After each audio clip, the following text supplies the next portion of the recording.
Diddy tweeted out.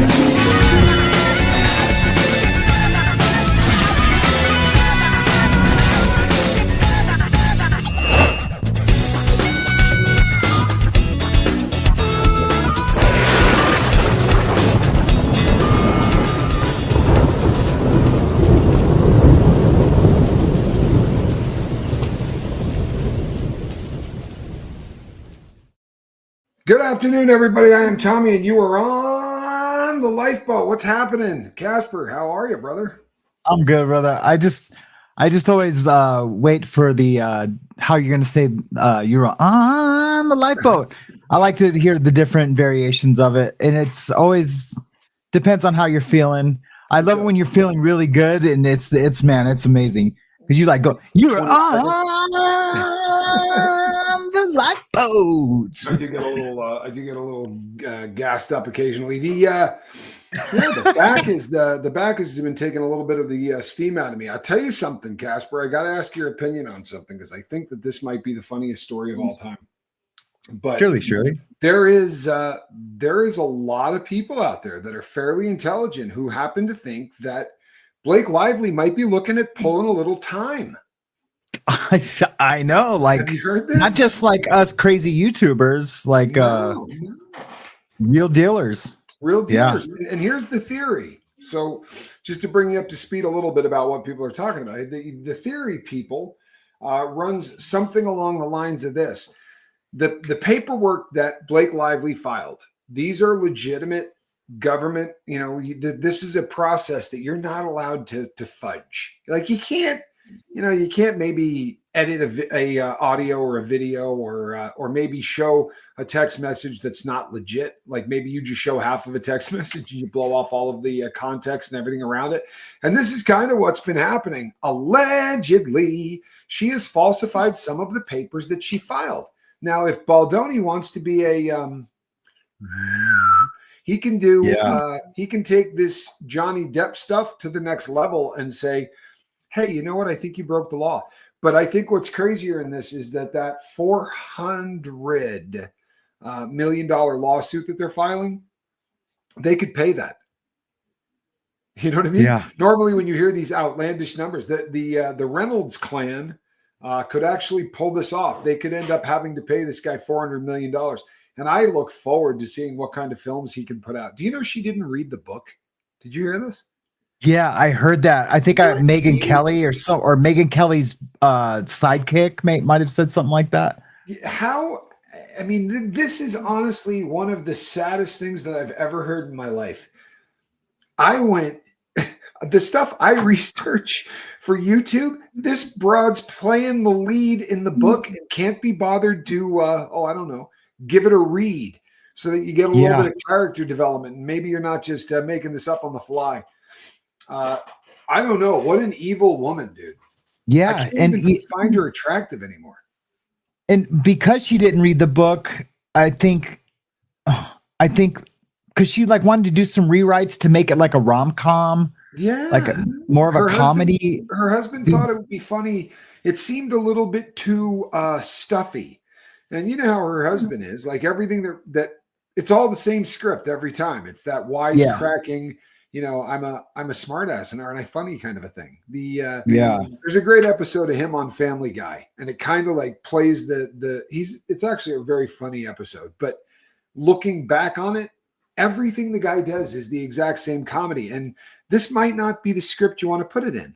This is not a feel-good film. It's not a funny film. It doesn't, really need the rom-com effect. It's taking a very, very serious movie that, the subject matter is domestic violence. And then, having Ryan Reynolds, Deadpool it up a little bit with some yucks probably doesn't sound like such a great idea. Yucks.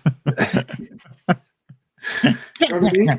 It's almost embarrassing. Let's say hi real quick, and then we can start diving into some of the cool stuff.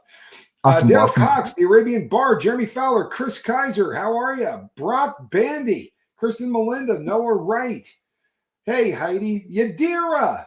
Bobby Jeans is here.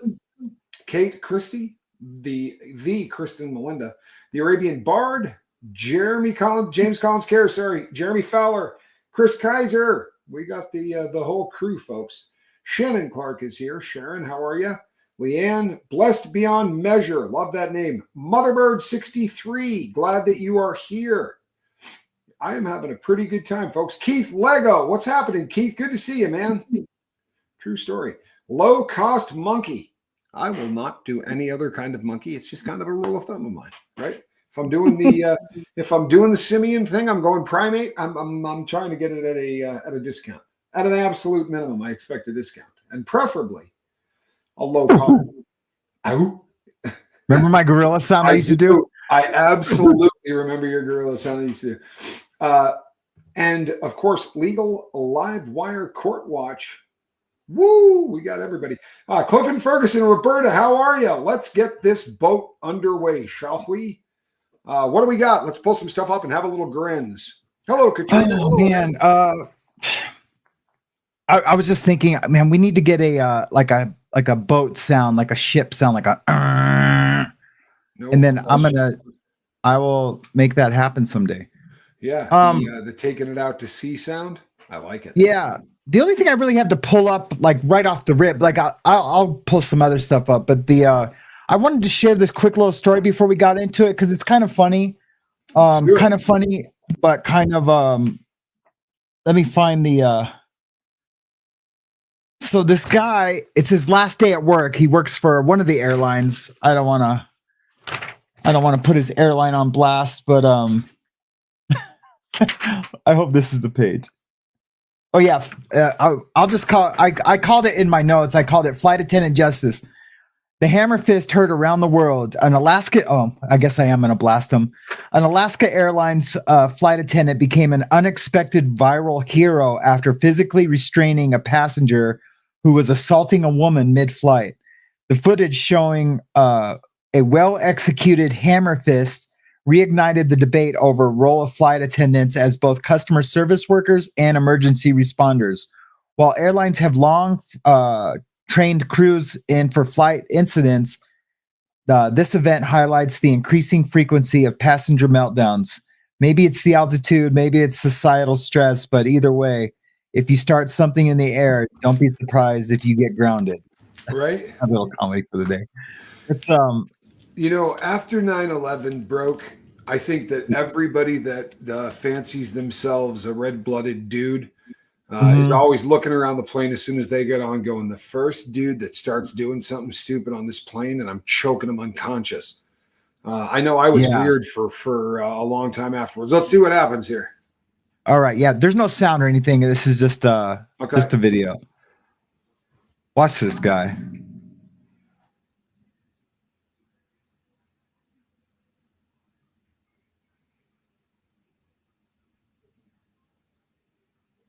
Like, is he elbowing? But the guy,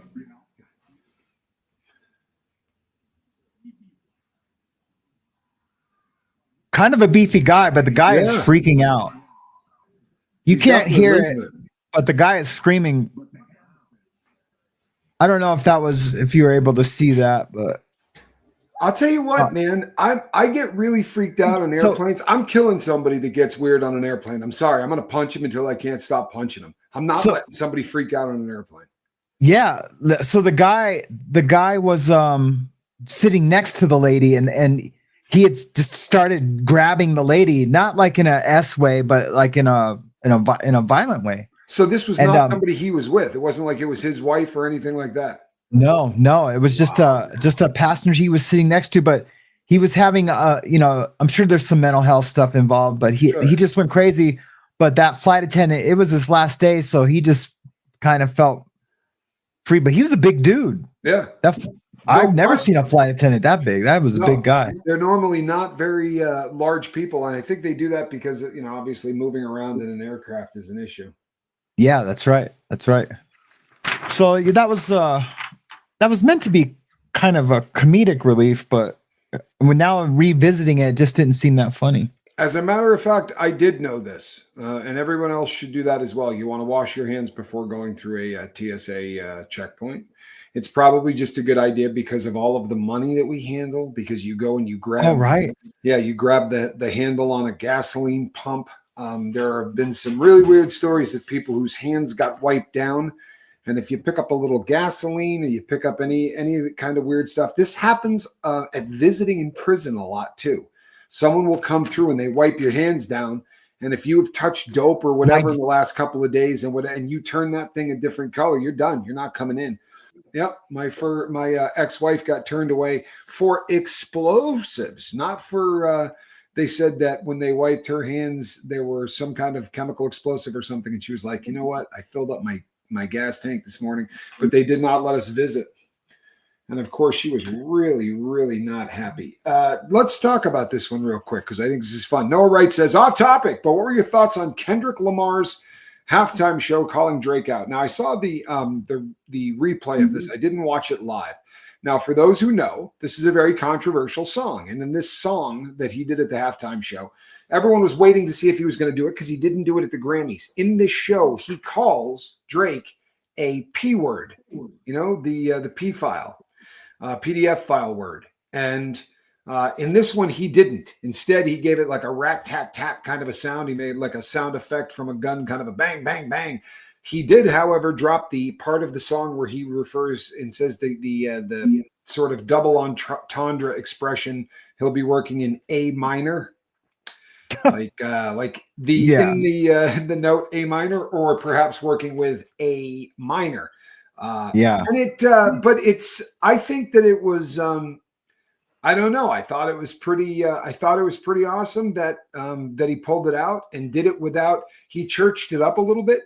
I think, however, just as a white guy across the country, the number of you that have reached out to me and just said that halftime show sucked. If you're not a hip hop person, if you're not somebody that's kind of following the drama that's going on between Kendrick Lamar and Drake, then this probably went right over your head.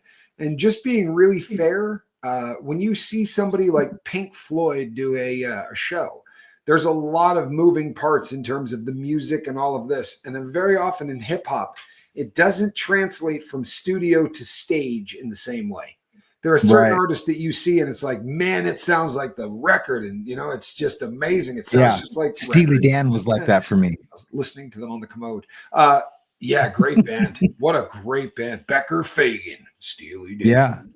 Oh yeah, man. I love Donald Fagen is one of my favorite artists of all time. You and I probably sang every single when we found out that we were both fans of Steely Dan, we started going through all of our favorite tunes in the shoe. I remember and talked about how we had both seen him. It's very rare that you find like two people that can have a conversation who both saw Steely Dan. Is just weird anyway because they didn't tour much, they were more of a studio, and they don't jump around a lot and do a lot of. But boy, they sound good, man. They did, man. Yeah, great concert. I love Steely Dan, man. Me too. I didn't see the halftime show, and I haven't even seen a replay. Well, bits and pieces of it I've seen in other places, but I was on Night Yard during the halftime show. Whose sound are we having problems with?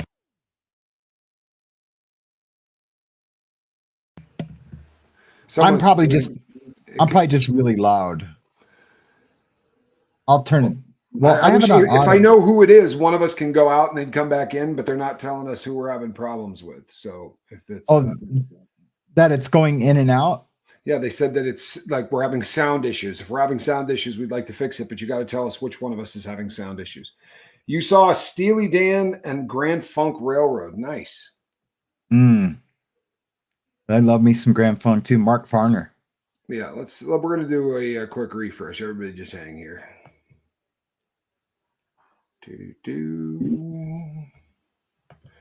In theory, and we'll see what happens. I hear you. Yeah, I saw a couple of people in the chat. So, do you think there's a chance that they're going to try to make an example of somebody like a Blake Lively? Do you think that they would actually take this and prosecute it? I think they could. I think they very well could prosecute it just because of the climate right now. And if you're making false claims, then an example has to be made because people are going to take advantage of the climate. And if you take advantage of the way of what's going on right now, they're going to have to make an example. Now, would she go to prison? Absolutely not. But because it's her first felony, most likely, I'm guessing. and she'll get a deferred or an adjudicated, whatever, you know, a suspended. Just the fact that we're talking about I think that this is, they have to, and I think you nailed it, because of the climate that we're in right now, because everybody's kind of sick of Hollywood anyway. When this goes to trial, and I think it's going to, I don't see how. They hate each other. Like the press has not done a really great job of painting the picture of just the level of hatred between the Baldoni camp and the Ryan Reynolds / Blake Lively camp. They're really, really dislike each other.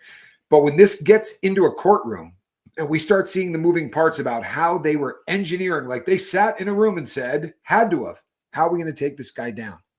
Yeah. The defamation laws, I was reading about this last night. The defamation laws in California are fascinating.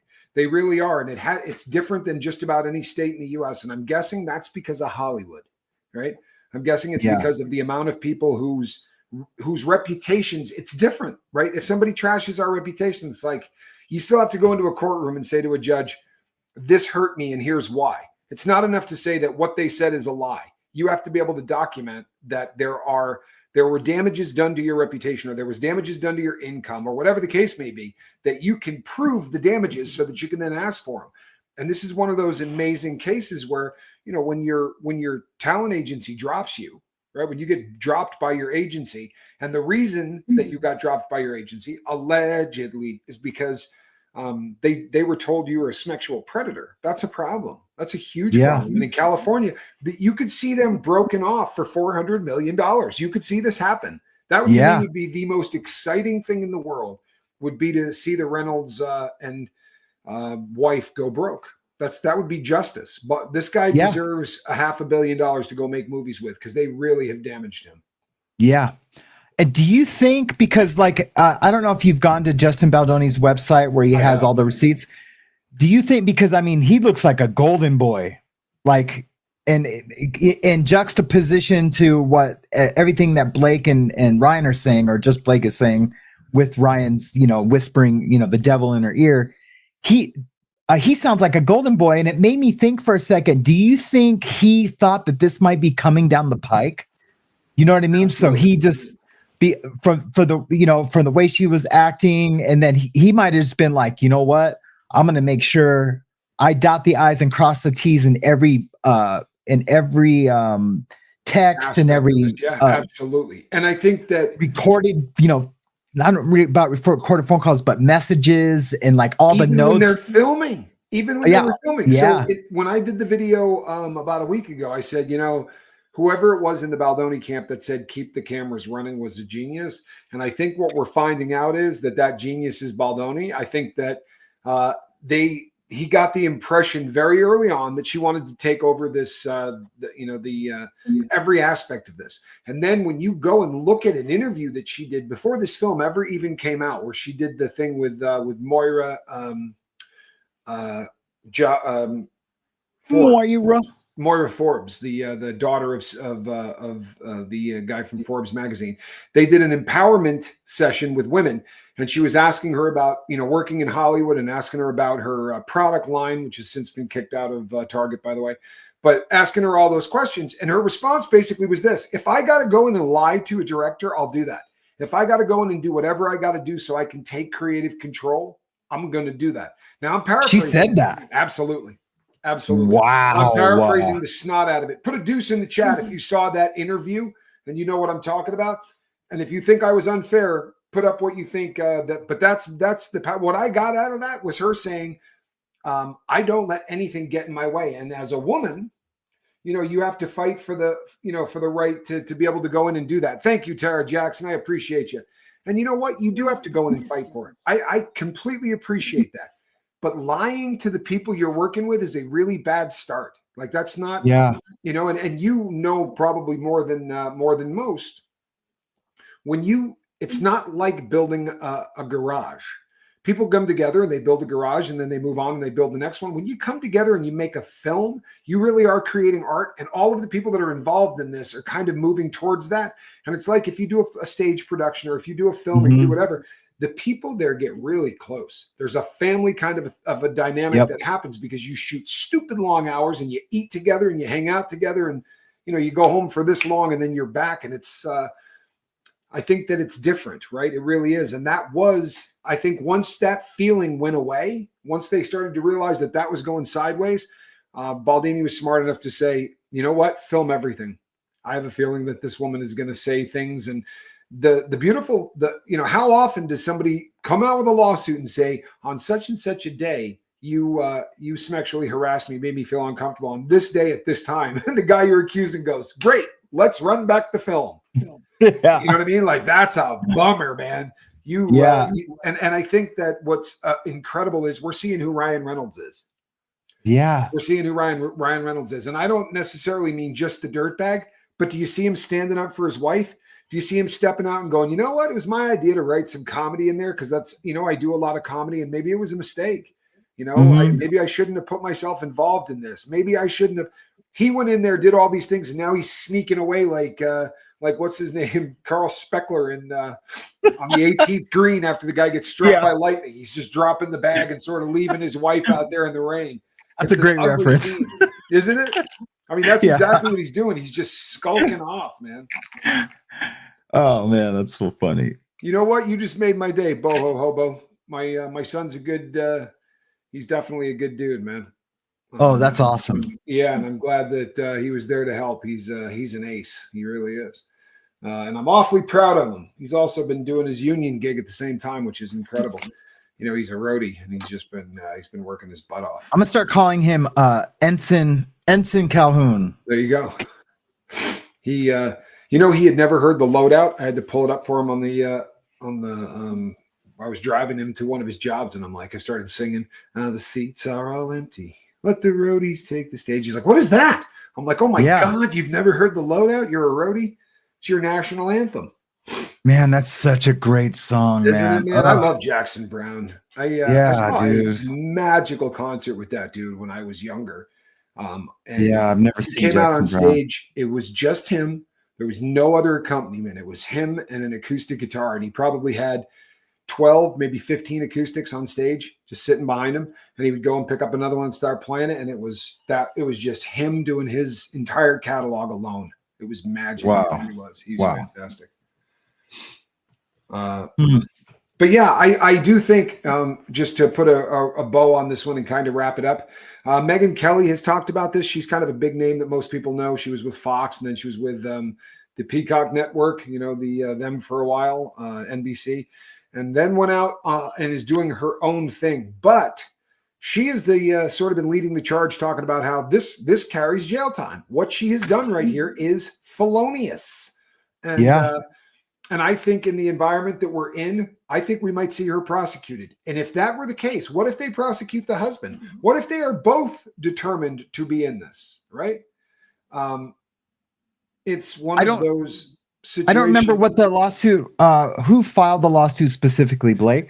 So originally Blake, I believe, filed the lawsuit originally. However, if they come to the conclusion that he helped her falsify records. Now, we don't know that this is the truth, but it certainly looks that way when you look at the page that he put up, and you see the difference between what she leaked to the New York Times versus what he has up on that page. It kind of looks like somebody was doctoring it. It kind of looks like this stuff was played with. And obviously there was a campaign involved because the New York Times seems to have had this stuff before the lawsuit was filed, and there's just a lot of stinky collusion looking stuff going on. Now it's ugly, man. And he's a Canadian. So if this gets pulled up, what do they boot him out? You get out of here. And if they didn't let him back, how funny would that be? You're going to have to make your movies in Canada. Good luck with that. Yeah. They make a lot of TV shows in Vancouver, but not really movies. Yeah. It's beautiful country up there. There's and they, these days there are certain countries where a lot of stuff gets outsourced, and Canada's a lot of it. But so I have a little bit on Ryan Reynolds. Ryan Reynolds rolling Hollywood power move or just a bad husband. Reports claim that Ryan Reynolds not only backed Lively's power grab, but actively participated in it. Allegedly, he helped her rewrite scenes, berated Baldoni in private meetings, and used his Hollywood influence to push Lively's agenda. But now the backlash has hit. Reynolds seems to be distancing himself from the chaos. Classic move. Play puppet master behind the scenes, then step away when things get ugly. The question now is, will he get dragged into the legal mess? These are the notes I had for the Morning Mayhem show. So basically what I do is I write a little snippet, and then I just tell not Chat GPT, but Google Notes or Google LM, and it'll write it for me so it sounds better than my my uneducated self, or not uneducated, but you know what I mean. You're definitely, that's not your issue.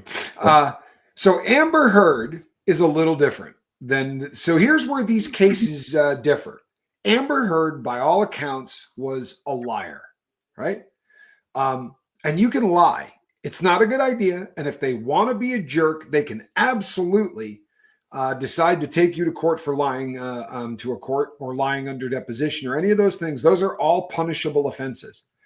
However, when you do it on paper, when you start to falsify documents, and when you start to do things maliciously to destroy somebody's character, I realize you're going to go, well, obviously Amber Heard did that, right? The difference being, these people hired, allegedly, they hired a firm to go out and say, this is how we're going to destroy this person. And it worked. What is it worth to get a deal with the William Morris agency, or Ford, or any of the really big agencies? What is that worth to a career? And if you lose that based on the word of someone saying that you are an R-worder, a sexual predator, what is that worth? Because there is an amount of money that you could put to that. There's some way that they're going to be able to go, wow, future earnings, this and that. Put on top of that prior to this movie, this dude was a golden boy. I know we all go, who the hell's Justin Baldoni? And we say that because we're comparing him to Blake Lively. But he had a studio, and he was hitting all of the spots on the way up. He was killing it. This is a really ugly black mark on a career that was really on its way to the top. And he picked a book that, by all accounts, is one of the most popular. Everybody in the world wanted to see this made into a movie. He bought the rights to the book. Allegedly, the person that sold him the rights, like there was a process of choosing him particularly because of the belief that he would be able to bring to this story what needed to be brought to this story. What'd you get instead? A chick that wants to spend $650,000 on wardrobe for a movie about domestic violence so that she looks like she's on the red carpet in every scene. And meanwhile, she's pumping her beauty product line and the booze that she makes, in spite of the fact that she's not a drinker. Neither's her. Right? Yeah. Whoa. Wow. Bad form, right? Bad form. Like, how could you screw this up more? And she tanked in the numbers, not because there was a campaign out there, because everybody that was waiting for this book, it wasn't a situation like, oh, there's a movie coming out. Oh, what's the name of the movie? These people have been waiting for this book to become a movie for so long that when they started to see some photos from it, they're going, what character does she play? And why is she dressed like this? What the hell's going on? You know, how many Jack Reacher books have you read? Do you remember when they made Tom Cruise Jack Reacher? Oh, man. And every convict in prison was like, I'm sorry, what? Jack Reacher's 6'6". Why is Tom Cruise playing Jack Reacher?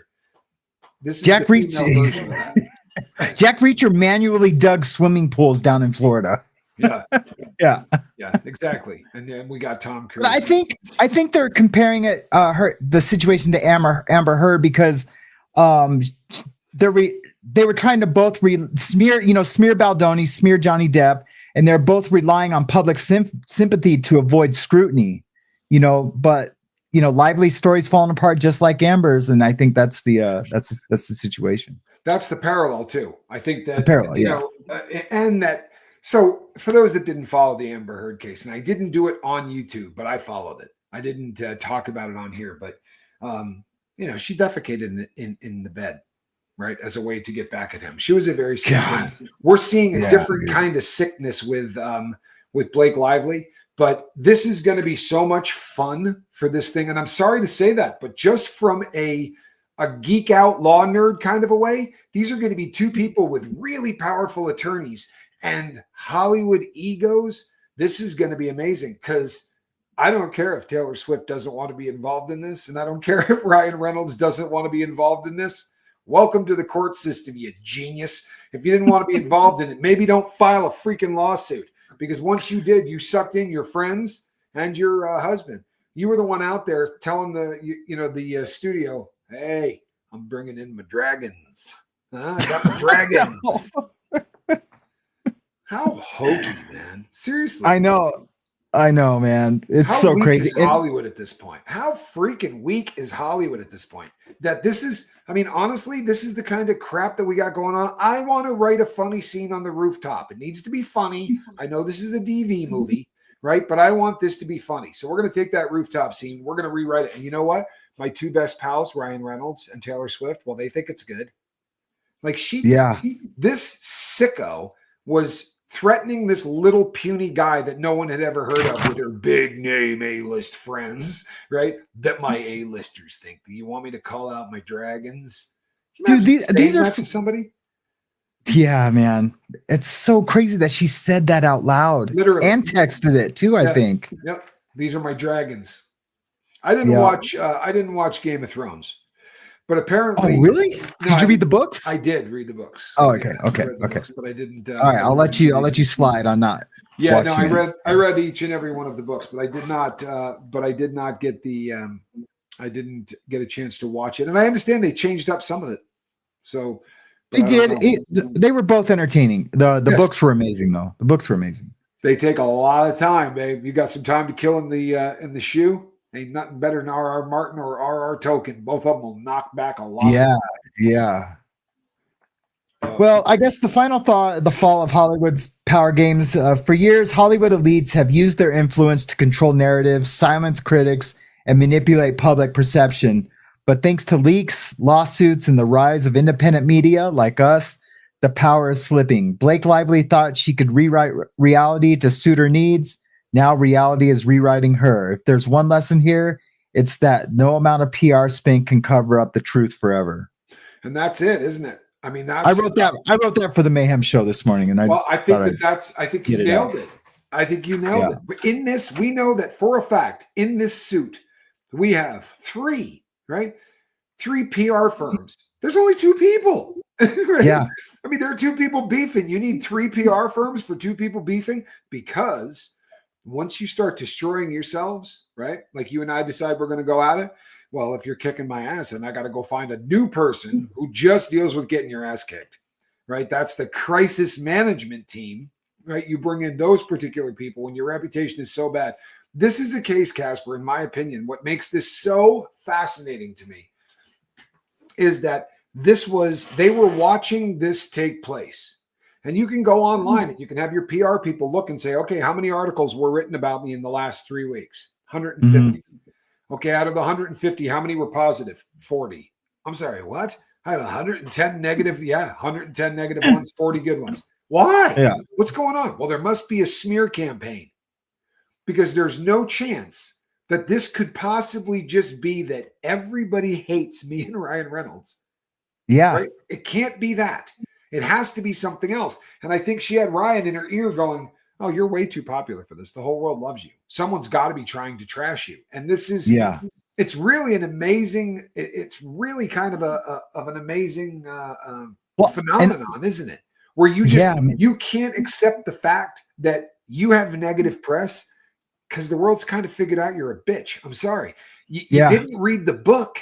You know, you come out and you talk about how important it is that you make the story. How the hell would you know? Right? Read the book. Maybe pretend that you're invested in this. Another really interesting thing that while I was deep diving this woman, there are three movies. The first three movies that this woman starred in, she didn't audition for. Can you make me understand that one from being a Hollywood guy? How the hell? I can't understand that. Roles, you didn't audition for any of them. Normally, you might audition 6 or 7 friggin' times before they decide to pull the trigger on a film. You might do it in front of 2 different people, or they bring someone else in. They usually will bring your co-star in to read with you to see how it. Yeah, all of it. Yep, they want to see how you do the funny scene. They'll call you back because over the course of the weekend, they started thinking about somebody else, and this kind of crap goes on. She came from Hollywood royalty, and they just decided in advance that this girl was going to be a star. And she hasn't had to deal with any of the normal stuff that people have had to. And she does believe that that this makes her royalty and she should be able to do whatever the hell she wants. She and her disgusting spoiled husband, should be able to do just about anything they want, including taking a really heavy book and trying to, Deadpool it up a little bit. Maybe we can put a fart joke in it, or something a little off color. Her father worked in the industry. Yep. And her whole family, she's been in this. She was a Hollywood star before she had taken her first breath. And I think that she's kind of lived that way her entire life. And welcome to the jungle. Yep. Well, I think I'm going to make a video. Popular. I think I'm going to make a video pretty soon. Just a quick, little 10-minute video of just a rest in peace, Ryan Reynolds, because I know I'm not the only guy who really had kind of a bromance with him, or you know what I mean? He was like our kind of guy, kind of a smart aleck, real super sarcastic. I know all my friends, we all loved Ryan Reynolds. You know what I mean? Yep. We love that humor. I mean, it was getting a little old, with the Deadpool stuff and even his other roles. He was kind of Deadpool in all of them, or maybe he was himself as Deadpool in all of them. Who knows? That's it. Whatever. Go back and find the very earliest interviews of him, and it's the same. That's his shtick. I don't think he's playing Deadpool. I think that they kind of made Deadpool into Ryan Reynolds. I think that's who he is, and I think it's a constant act. I think it's one that he's always in character. He talked about how he came from an abusive family and his dad was a jerk and was always beating on his mom. And he was the kind of the person that tried to offset that. Do me a favor and smack that like button, people. I appreciate it. 103 of you. Come on. You can do better than that. It's halfway. That'd be sweet. But I'm a little blown away that. Yeah. The good news is this. The good news is I think we've honestly gotten to the end of this friggin' rope.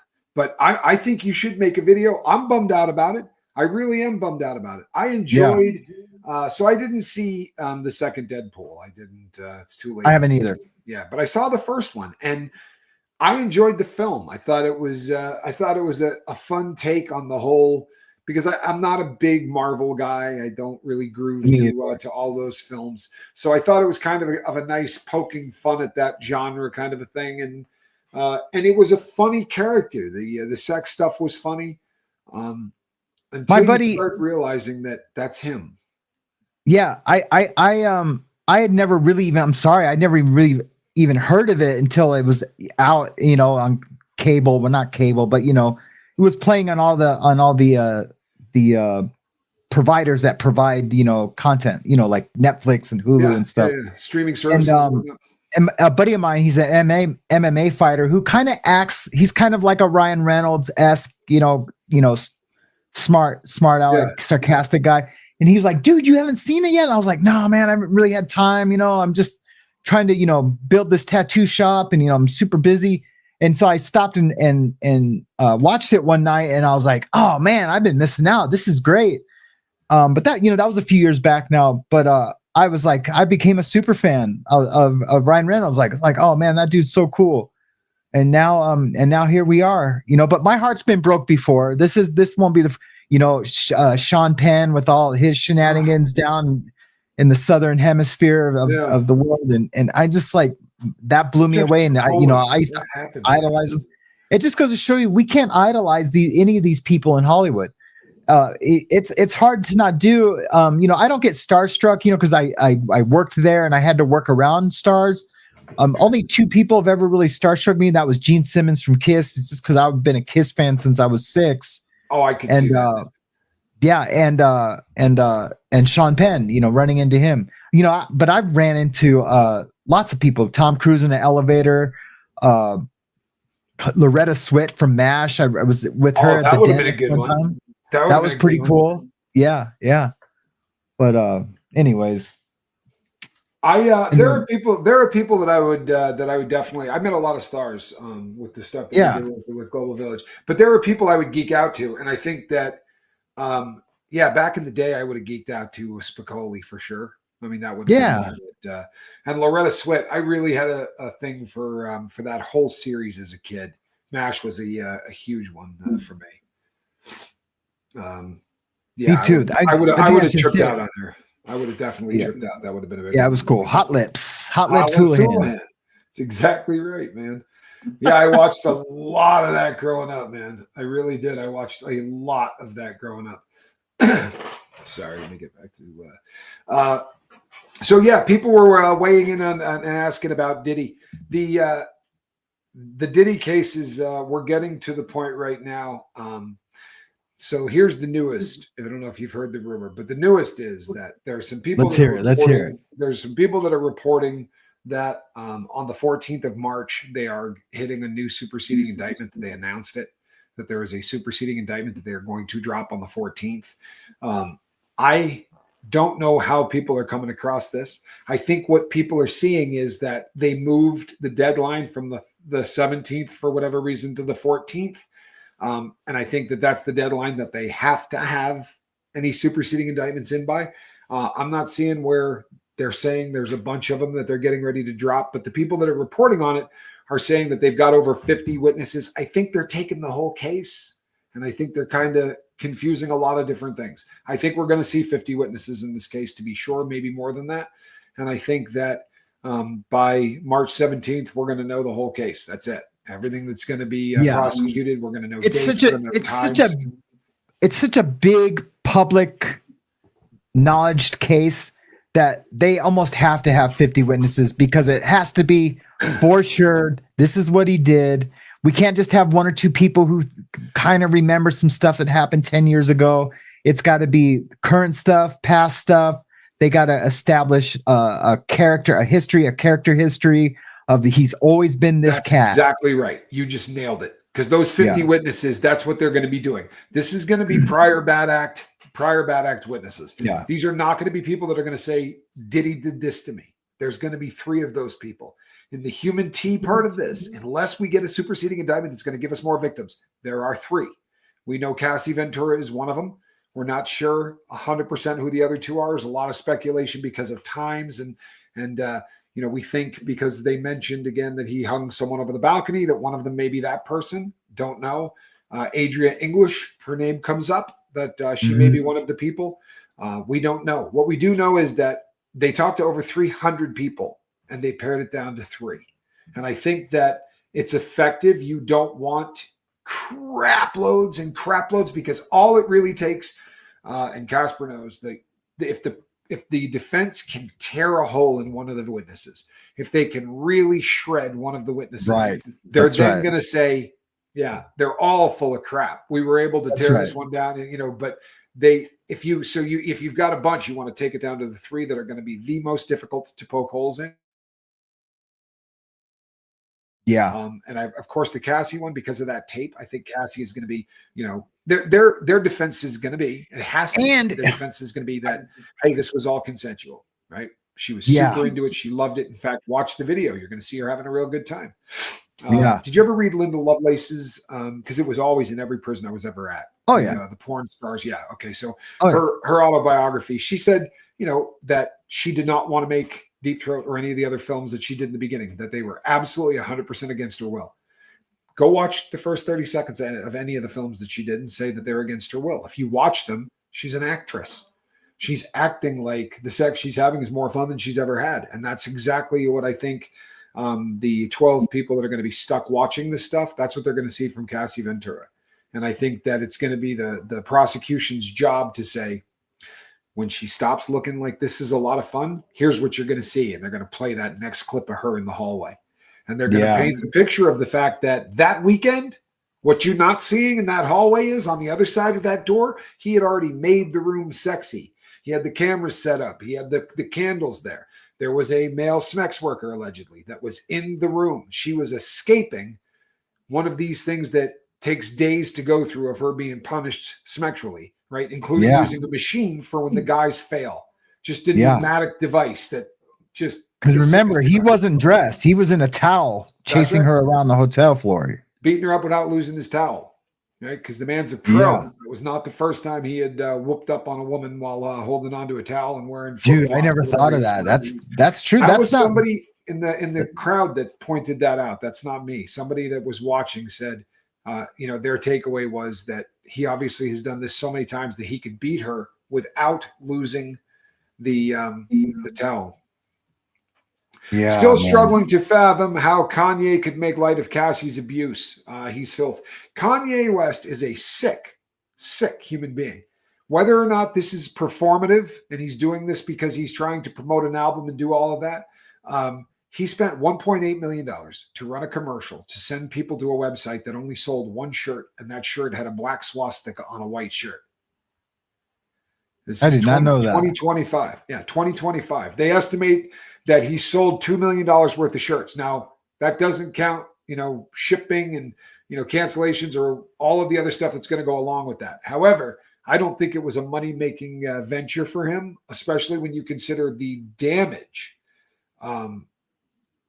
that this is going to do to the guy's reputation. There are very few people left, I think, on earth that want to have anything to do with him. They're all distancing themselves from Kanye as fast as possible. And you read his most recent tweets. Just in case, this was ambiguous in any way. He wanted people to know he hates Jews. And I mean, he said it just like that. I'm not even paraphrasing. He hates Jews. He then said he's a Nazi as well. And boy, it's a bold freaking statement in 2025. And I know that there are people out there, because of the environment that we're in, I know there's anti-Semitic dirtbags across the country. It's a little distressing to think 100,000 of them bought a t-shirt, but if you think about 330 million people in the U.S., 100,000 absolute morons that decided to step up and buy something from Kanye to help Diddy, that's a pretty small number. I'm actually somewhat impressed. Yeah. It sounds like a lot of people, but not in the scheme of things. I mean, you're always going to get that many people who are just stone cold morons, right? Yeah. There's always a certain percentage. I think a lot of people just buy it just to buy it. Like, I got one of those. They'll never wear it. The irony, I bought this at a Yeezy shop. I guarantee you a lot of people did that. Yeah. I don't think it's a shirt you're going to see a lot of people wearing. No. You know what I'm saying? Yeah. I heard a cop when I was at Lewisburg. I heard a cop tell a story, and he said that boy said it was absolutely a fact. It was a true story that on an April Fool's Day in Lewisburg, that an inmate got out of his cell, climbed the guard tower, and put away and hung a Swazi. Got back in his cell. So when they woke up in the morning, this thing was hanging from that huge clock tower that's in the middle of the. And I said to the cop, "Why didn't he go over the fence?" And he's like, "Yeah, that occurred to all of us." Of course, the fence at Lewisburg is, it's a bit of a challenge. It's about 40 feet high. And, concrete wall. It's just I said, "Is it?" Like I didn't know. Like, yeah, it's concrete wall. Yeah. The pink part always got me. I got these things. Cat in the basket.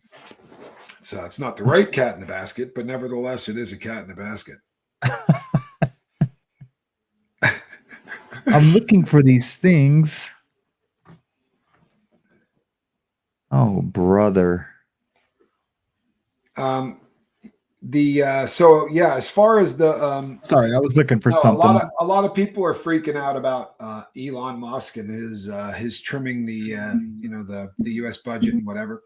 So I'll say this one because it's one of those things that's going to anger everybody. You can hire anybody you want to do an audit, and the president has hired this guy to do an audit. You can hate him or you can love him, but he's doing that's right. And then he's going to deliver that information back to the president of the United States, who will make the decisions, because Elon Musk doesn't have the ability to do much of anything in terms of pulling the trigger or making decisions or doing any of that. For instance, it has been alleged recently. I even got the name of the guy that alleged it. But anyway, it has been alleged recently that the Kardashians reached out to President Trump and did say, "Hey, we could use some help vis-a-vis Diddy and everything else." How's that? Really did happen. Yeah, there's a lot of people that are saying it is absolutely a fact that this has gone on. This is something that 100% took place. And they went to the president and said, "Hey, we would like a little help with the Diddy thing. You know Diddy, you know us." And the president said, I can't say what the president said.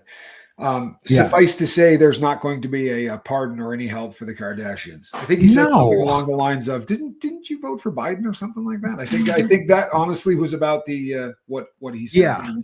Yeah. Which Edric Walker, I do believe that we don't know exactly what the cause of Kanye West's. We have a hard time believing that someone could get this rich and be that stupid at the same time. But I think that we're starting to get a handle in 2025 that cash has nothing to do with intelligence quotient, right? His IQ and his bank account don't have to match in terms of both being really high, right? This is a stupid human being. The stuff he's doing, if you said to somebody, "Hey, you're a billionaire, you have a brand that kind of revolves around who you are and what you are. So what we'd like to do is come up with a game plan to destroy everything that you've got going in life and try to make you a poor man within the next 5 years." This is pretty close to the game plan that most of them would follow, right? Come out and praise Hitler. There's a good start to destroying your brand. Praising Hitler. You can't make this shit up, right? Yeah, you really can't. What could be more foul in the minds of the average human being walking the planet? And this is why I think, the performance aspect of this, it's so over the top. You're praising Hitler. There's nobody on the planet that praises Hitler. This is something that you're doing to offend. There's no other, why would anybody ever do that? It's like the guys in prison. You put a Swazi on, you're trying to offend. I'm not mad at you, but they chose that symbol because it's offensive, right? Yep. And I promise you, the guys that really do believe in that stuff, he's offending them too. Absolutely. He's offending them too, because he's of the wrong race to be like doing any kind of praising. That's right. So the guys that are into the swastika are not going, "Hey, great to have Kanye on board." They're calling him the N-word with a hard R and moving on. Yeah. On a side note, there is a group called the Darkwoods out of Washington, and they consider themselves to be, of that belief system. But that's all bizarre, weird, crazy. There's also a Latin American gang that is very fond of the Swazi as one of their symbols, which always blew me away. You'd see a Mexican cat with a great big Swazi on his shoulder blade. You'd be like, "Holy shit, there's something you don't see every day." Can I get back to Elon just for a second? Do it. Since I did the research for this morning. Not that. So Elon's geniuses, and I'm going to call them that, they've been sifting through everything. And a lot of people probably already heard some of this, but they really have been going through everything. But the most alarming takeaway is that this wasn't just incompetence. It was an intentional racket designed to cycle taxpayer money through organizations that benefit the elite. Hands down. Things like this. $20 million for an Iraqi Sesame Street. $2 million for a Moroccan pottery classes. $1 million for a campaign to stop Vietnam from burning trash. Good. $27 million gift bags for illegal immigrants. 330. If you need to stop me and elaborate on these, just $330 million helping Afghans grow crops, likely opium related, right? A crop. What else would they be growing? $200 million of unused for an unused Afghan dam that hasn't been used forever. Good. $250 million for an unused Afghan road that doesn't get used. It connects nothing. $236 billion for EV charges. EV chargers. Only a handful of them were built. That's it. Yep. $40 billion for electric car ports. Only 8 built. Good. And $600 million every 2 months for transporting illegal immigrants across the U.S. And then $27 million. This is the one that kills me, because I know we try to come from not a place of hate, but a place of love. But I do have some hate in my heart for George Soros. Oh yeah. Just because of the lies that he spews, and that like he's just a fraud. But $27 million for George Soros's prosecutor fund, funding left-wing district attorneys with radical policies.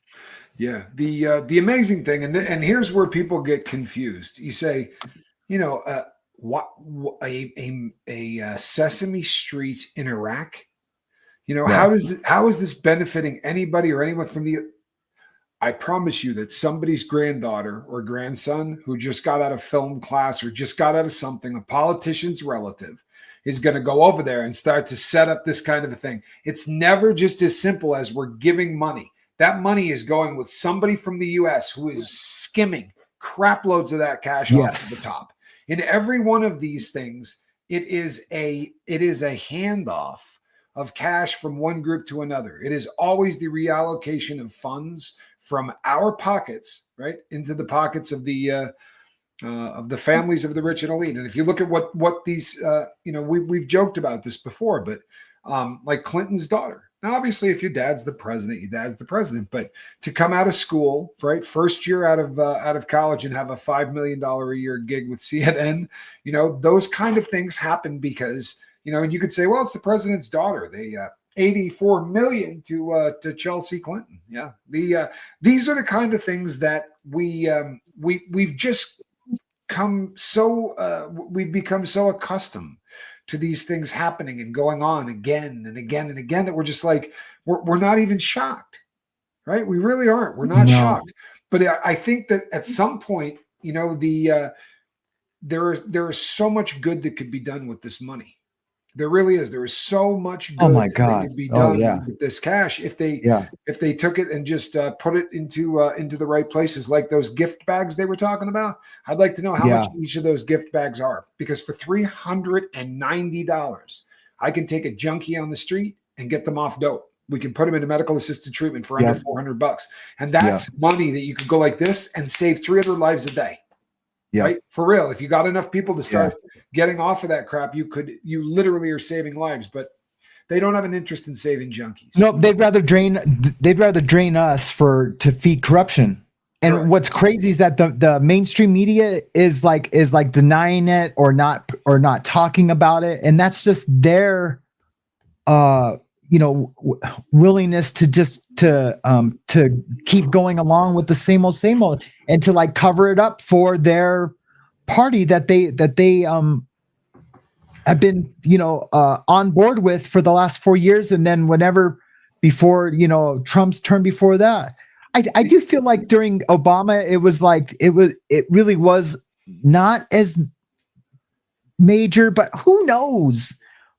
I don't know. I'm no Obama supporter, but I felt like it wasn't so bad. But then again, I was locked up during those years, so I don't know what was going on. I think what's happening is that for the first time, the power is in the hands of the people, and I mean that literally. We carry a supercomputer in our pocket at all times, and now with whistleblowers, and now with people that are stepping forward, there aren't secrets anymore. And this is why I always say 3 people can keep a secret if 2 are dead. It never ever works, and we're seeing these stories that are starting to come out. We're starting to find out this is. I think you're right. It's a turning point. Yeah, they're draining this. Whether you like how he's doing it or not, they really are looking at the waste and the fraud. And you don't have to like the dude.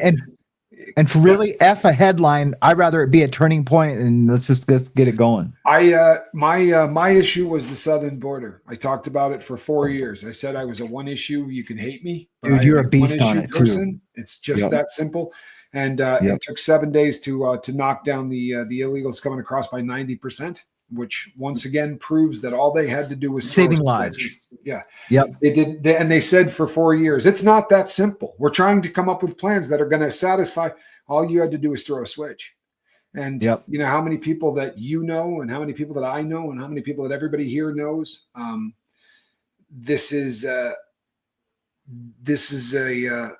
It's horrific that we lost all of those people for no reason other than the fact that this was political. And the proof is this. You can argue about this till the end of time, but these are facts. And the facts are that Barack Obama voted for that wall. And so did all of the other Democrats who 2 years later said, we don't want that wall anymore. And the only reason they didn't want the wall was because the Republican Party was trying to give it to them. Now, the Republicans are just as guilty as this shit too, because there have been so many times where the Republicans could have made that wall, but they really didn't want to. They just wanted to keep talking about it to keep all of us happy. But they didn't want to really make the wall. They wanted cheap labor and all of the stuff that goes with it. And now that's fine and dandy until it becomes a drug superhighway that's killing 300 people a day and our number one cause of death. At that point, I think that we needed to do something, and I'm glad that we are. And my lovely, and I do mean lovely, fiance is in the chat. So I'm going to. Oh, I got to pull up the chat. Yes. You have not had the chat. When I'm pulling other things up, I have to lose the chat for a second, and then here we go. But what I'm going to do, Casper, is I'm going to let you finish this without me because I cannot sit for more than an hour. I'm starting to do this one right now in my lower back. I got to go too, brother. I got to clean. I got to go pick up Hazley.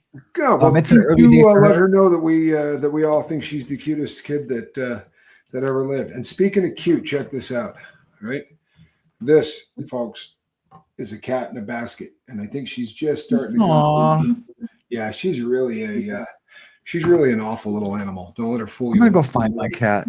Cuteness. She's awful. She's a teenager. She's snapping the filters off of Marlboro Reds. She's wearing a white snake jacket and just in general starting to act like a teenager that's causing trouble. She's hopping up on things she's not supposed to, pushing the limits at every turn. Whereas my kitty is about a 28-year-old classy lady that has a nice job, just wants to go every day, while this young heathen teenager is causing problems all over the place. Yeah. And she's dating bad boys, Robin Miners, which also isn't helping at all. Yeah, not helping at all.